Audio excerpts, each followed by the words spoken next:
Alhamdulillahirabbil alamin wa bihi nasta'in ala umuri dunya waddin. Wassalatu wassalamu ala sayyidina wa habibina wa syafi'ina wa qurratu a'yunina wa maulana Muhammadin wa ala alihi wa ashabihi ajma'in. Baiklah, pada kesempatan kali ini saya akan menampilkan sebuah video yang bertemakan dengan ayat-ayat ruqyah. Kita tahu ruqyah itu berfungsi untuk mengusir jin yang berada di dalam tubuh seseorang. Akan tetapi perlu diketahui bahwa jin itu mampu menguasai diri seseorang itu bisa saja karena disebabkan oleh kelalaian diri kita sendiri.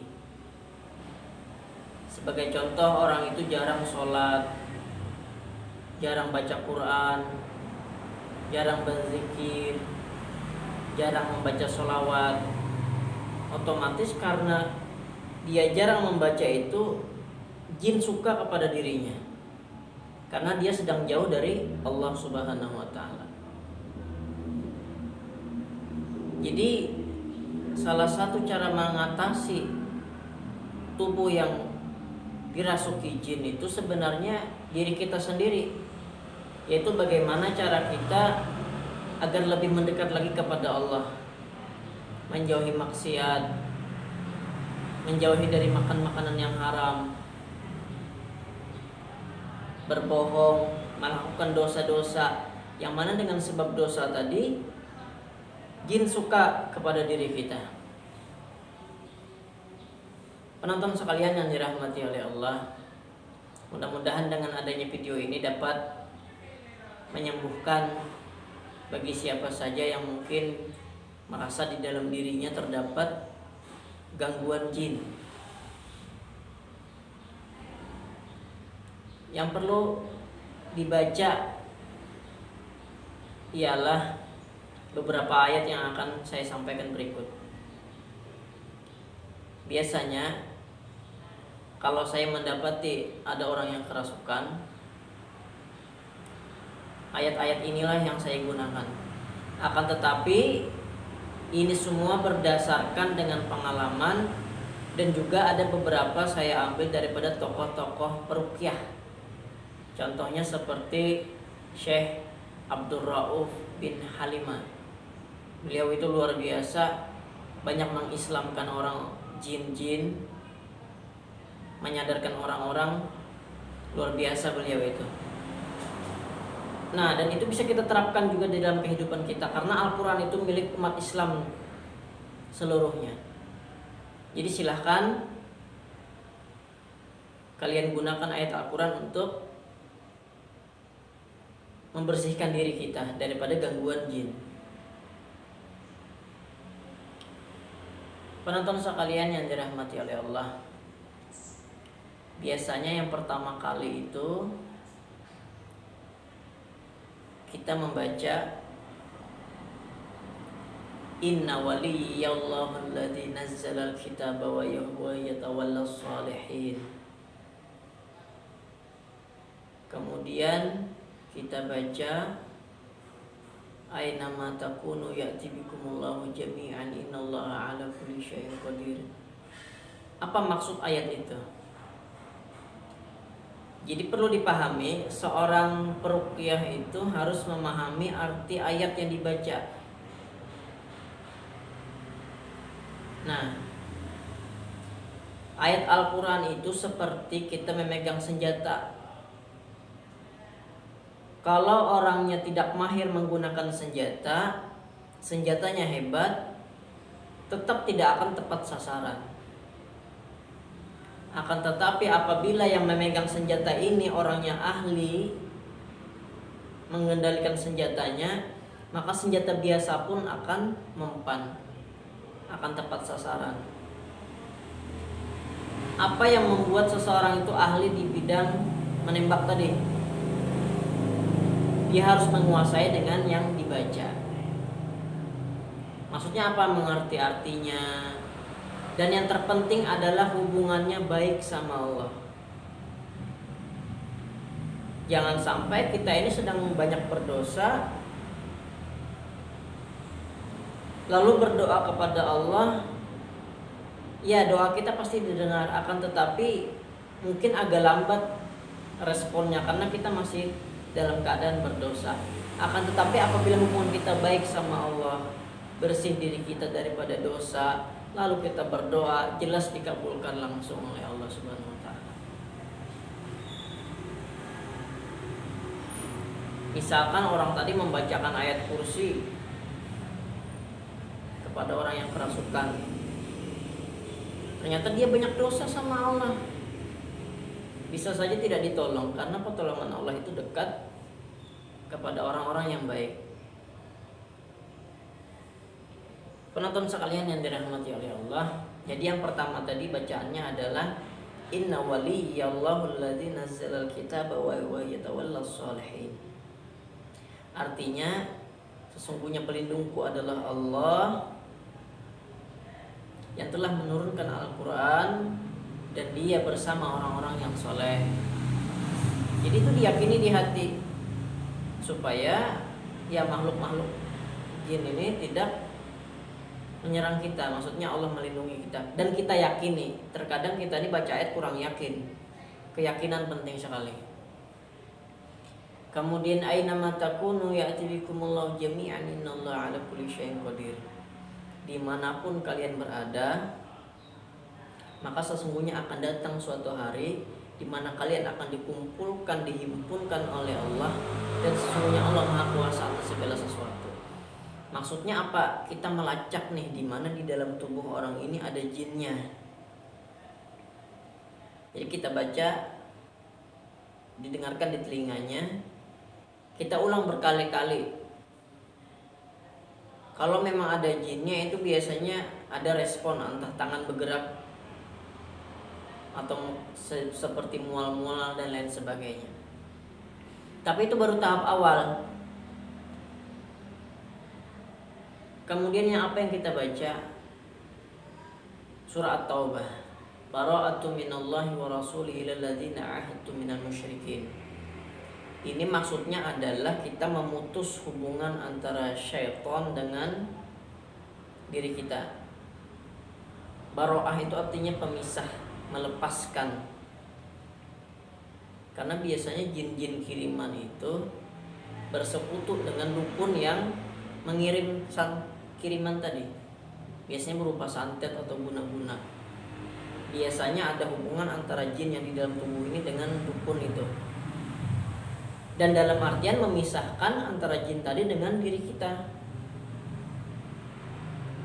Karena jin itu menggampir diri kita. Jin itu masuk ke dalam tubuh macam-macam. Ada yang lewat udara langsung. Kalau orang itu ahli zikir, insya Allah nggak akan mudah dirasuki jin itu, tidak mungkin. Karena hatinya kosong, pikirannya kosong dari zikir kepada Allah, sehingga mudah dimasuki jin dari hidung, dari tengkok kepala kita. Atau orang yang memang jauh-jauh banget dari Al-Quran, tidak mau wudhu, jarang sholat, itu ditabraknya pun bisa langsung masuk jin itu. Jadi masalah dinding diri ini memang tergantung pembawaan diri kita. Intinya sering-seringlah ibadah. Allah itu memerintahkan ibadah pasti ada maksud, ada hikmah di balik itu semua. Yaitu salah satunya agar kita terhindar daripada gangguan jin. Penonton sekalian, selanjutnya apa? Di dalam surah Al-Maidah, hurrimat 'alaikumul maitatu wad-damu wa lahmul khinzir wa ma uhilla li ghairillahi bih. Diulang-ulang. Yang mana itu artinya kan Allah telah mengharamkan bagimu bangkai dan darah. Jadi jin itu memang makanannya dia suka hinggap di dalam darah. Di peredaran darah kita itu ikut makan. Makanya orang yang tidak baca doa sebelum makan itu takut-takutnya dihinggapi jin, ikut makan di situ. Makanya dia begitu-begitu sajalah kondisinya, tidak membaik dari makanan tadi, kurang berkah dah dalam makannya, karena jin ikut makan di dalam tubuhnya. Terus kita baca itu berulang-ulang, sehingga nanti ada respon dia mau muntah. Karena di dalam ayat tadi mengatakan Allah telah mengharamkan darah bagimu, sehingga kalau ada jin yang tidak baik di dalam tubuh, dia akan terpancing untuk muntah. Akan tetapi metode yang saya sering gunakan itu, kalau dia sudah timbul jinnya mau bicara, sudah cukup sampai di situ saja, jangan lagi diteruskan. Kesian nanti menyakitin jin itu. Saya lebih suka menggunakan metode itu dengan cara baik-baik saja, tidak kasar-kasar, tidak langsung bunuh atau buang lah gitu, atau langsung dibakar dengan ayat. Kesian, dia juga pun makhluk Allah. Akan tetapi karena salah mengambil jalan, dia memilih jalan yang hitam. Nah, biasanya kalau dia sudah mau diajak bicara, kita ajak bicara, kita tanya siapa nama, apa maksud apa maksud kamu ini merasuki tubuh orang ini, agama kamu apa. Kalau agamanya belum Islam, ya kita ajak masuk Islam, mudah-mudahan ia dapat hidayah dan otomatis tidak akan mengganggu lagi kepada orang ini, karena Islam prinsipnya mengajarkan, tidak mengajarkan kezaliman. Mengganggu kepada sesama makhluk Allah itu zalim, jadi dia otomatis tidak akan mengganggu lagi. Kalaupun tidak mau juga jangan dipaksa, karena dalam Islam tidak ada paksaan untuk masuk ke dalam agama Islam. La ikraha fiddin, tidak ada paksaan untuk masuk ke dalam agama Islam. Akan tetapi kita hanya menyarankan. Nah, ketika menyarankan itu, kita bacakan ayat-ayat yang indah. Contohnya surah An-Nur, Allahu nurus samawati wal ardh. Allahu nurus samawati wal ardh. Allah pemilik cahaya langit dan bumi. Itu biasanya yang saya pakai. Kenapa? Untuk apa? Ketika ayat dibaca, maka jin itu akan terbuka pandangannya ketika melihat gambaran ayat itu. Maksudnya gini, ketika kita menceritakan masalah surga, ayat-ayat tentang surga, mathalul jannatul lati wu'idat lil muttaqin tajril min tahtihal anhar ukuluha daimul ila akhiril ayat. Intinya ketika kita membacakan ayat tentang gambaran bagaimana surga, dia melihat bagaimana gambaran surga. Ketika kita bacakan ayat tentang azab-azab, tentang neraka misalnya, maka dia akan melihat, karena dia gaib juga. Jin itu gaib. Dia akan melihat bagaimana gambaran neraka, sehingga di situ mudah-mudahan dia bisa sadar. Nah, ketika dia mau masuk Islam, ya kita bacakan syahadat, asyhadu an la ilaha illallah wa asyhadu anna muhammadar rasulullah. Kemudian apalagi, biasanya kalau sudah masuk Islam itu ya selesai masalahnya. Cuman ini kalau dia masih bermasalah, kita bacakan lagi akhir surah Al-Mu'minun. Afa hasibtum annama khalaqnakum abatha wa annakum ilaina la turja'un. Fata'ala Allahul malikul haqqu la ilaha illa huwa rabbul arsyil karim.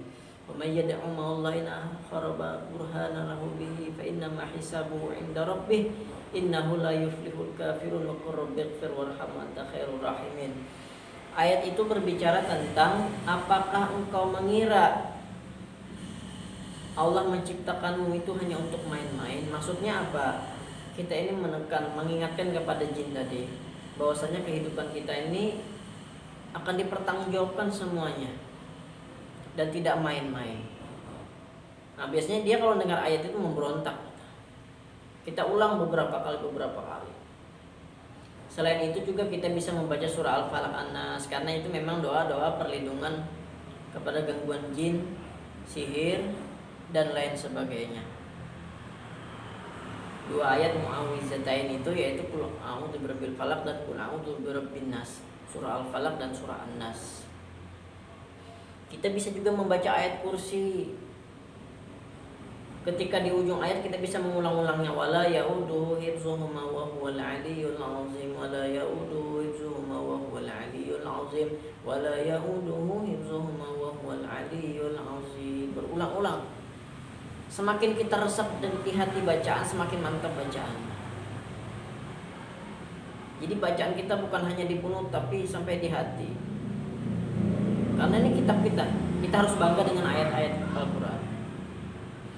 Kemudian kita bisa juga membaca doa-doa perlindungan seperti yang diajarkan Nabi, Bismillahirrahmanirrahim, baca saja, tiupkan di telinganya. Hasbunallahu wa ni'mal wakil, ni'mal maula wa ni'man nasr, la haula wala quwwata illa billahil aliyyil azim, bacakan di telinganya. Kemudian Allahumma inni a'udzu bikalimatillahi tammati min syarri ma khalaq, tiupkan di telinganya. Atau bisa jadi kita tahan nafas, kita baca yang tadi beberapa kali, tiupkan, itu lebih berisi bacaannya. Atau syahadat, kita azankan. Jadi banyak cara agar bisa mengusir jin yang ada di dalam tubuh seseorang. Tapi ingat, ketika sudah dibuang itu semua, kembali kepada diri sendiri lagi. Kalau ibadahnya masih saja jauh, bisa saja dia akan kembali lagi. Jadi tergantung pembawaan diri. Sehingga musibah yang Allah datangkan itu mengingatkan dia untuk kembali kepada Allah. Itu tujuan Allah sebenarnya, hikmah dari kejadian itu. Nah, itulah tadi bacaan-bacaan atau ayat-ayat ruqyah. Silahkan gunakan yang lain, surah Al-Fatihah bisa, diazankan bisa. Pokoknya hal-hal yang berhubungan dengan Allah kita baca, insya Allah berefek. Tergantung diri kita juga yang membacakannya. Kalau orang itu sangat dekat hubungannya sama Allah, bismillah pun jadi. A'udzubillahi minasyaitonirrajim, bismillahirrahmanirrahim bisa dipakai juga. Jadi luar biasa sekali Allah menciptakan Al-Quran ini sebagai pedoman hidup dan sebagai media kita untuk berobat, untuk menempuh hidup yang bahagia dan lain sebagainya. Sebagaimana pelajaran matematika, maka ada buku panduannya. Kalau untuk hidup ada juga buku panduannya, yaitu Al-Quran.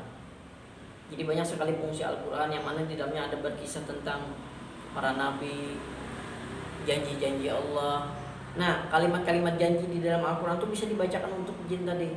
Sehingga kalau dia mendengar, dia akan masuk Islam insya Allah dengan izin Allah. Terima kasih, barangkali hanya ini yang dapat saya sampaikan. Semoga bermanfaat. Mohon maaf jika ada kekurangan kehilapan. Silahkan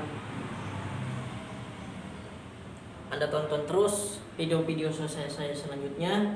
Terima kasih. Wassalamualaikum warahmatullahi wabarakatuh.